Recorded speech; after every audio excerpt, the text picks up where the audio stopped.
Hello everyone, welcome to my channel Udaan सपनों की।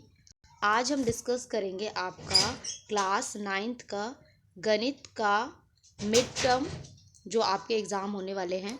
Mid term exam के लिए आपका सिलेबस, तो डेट शीट आप सभी की आ गई है, तो उसके हिसाब से आप तैयारी में जुट जाइए।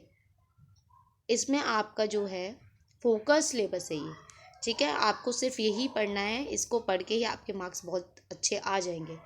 देखिए, फर्स्ट जो आपका चैप्टर है वास्तविक संख्याएं, उसमें आपको क्या क्या पढ़ना है।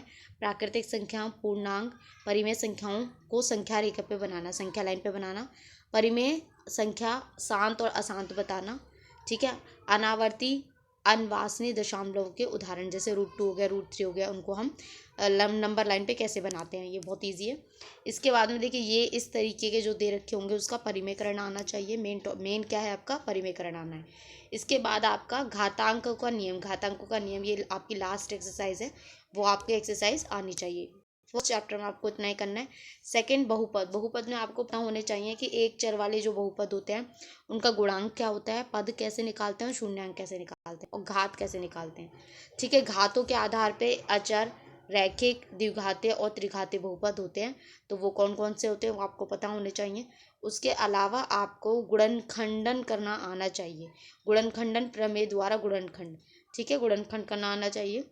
ये देखिए, ये आपका स्क्वायर का फॉर्मूला है, क्यूब का फॉर्मूला है, ये तीनों फॉर्मूले आपको लर्न होने चाहिए।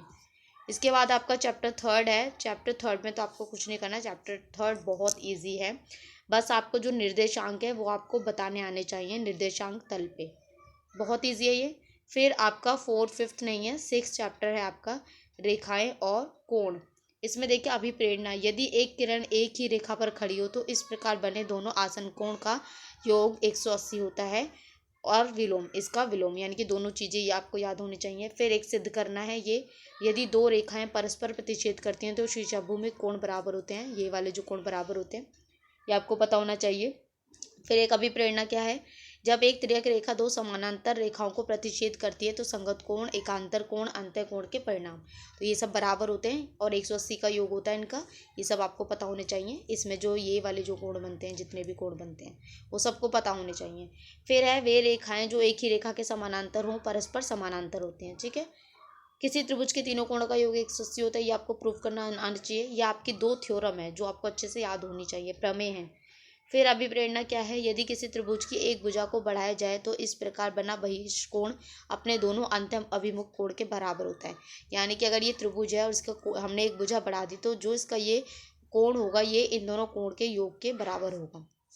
फिर आपका 6 के बाद सीधा चैप्टर 11 है रचनाएं। उसमें आपको क्या करना है, समद्विभाजक खींचना है 60, 90 और 45 का, ये बहुत ईजी है, आप खींच लेंगे, और एक समबाहु त्रिभुज की रचना करनी है।